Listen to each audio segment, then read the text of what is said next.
আসসালামু আলাইকুম বন্ধুরা, কেমন আছেন আপনারা সবাই? আবার চলে এলাম নতুন একটা ব্লগ ভিডিও নিয়ে। তো এখানে আমি প্রথমে যেটা নিয়ে নেব সেটা হচ্ছে বেসন। আর এখানে বেসনের সঙ্গে আমি নিয়ে নেব পেঁয়াজ কুচি আর কাঁচা লঙ্কা কুচি, একটু হলুদ নিয়ে নেব, আর নিয়ে নেব হচ্ছে একটু গুঁড়ো লঙ্কা, আর লবণ তো আছে, আর একটু পানি নিয়ে নিচ্ছি। তো সবগুলোকে এখন আমি ভালো করে মাখিয়ে নেব। আর মাখিয়ে আমি কিন্তু কিছুক্ষণ রেখে দেবো। আর এটাকে কিন্তু চামচ দিয়েই মাখাতে হবে। আমি তো চামচ দিয়েই মাখিয়েছি।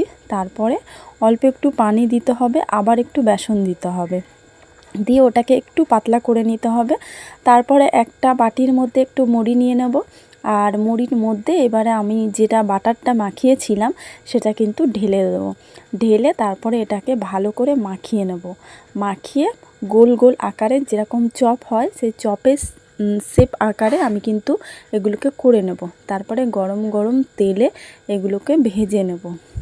দেখতে পাচ্ছেন কত সুন্দর, অনেকটা কিন্তু ওই যে মুড়ির যে মিষ্টি দিয়ে যেটা তৈরি হয় না, ওইটার মতন অনেকটা।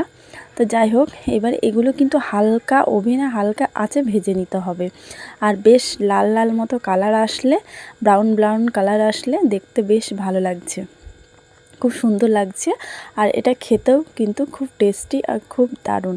তো আজকের আমার এই ভিডিওটা আপনাদের কেমন লাগলো অবশ্যই জানাবেন। যদি ভালো লাগে একটা লাইক করবেন, কমেন্ট করবেন এবং আমার চ্যানেলটিকে ফলো দিয়ে আমার পাশে থাকবেন। আসসালামু আলাইকুম।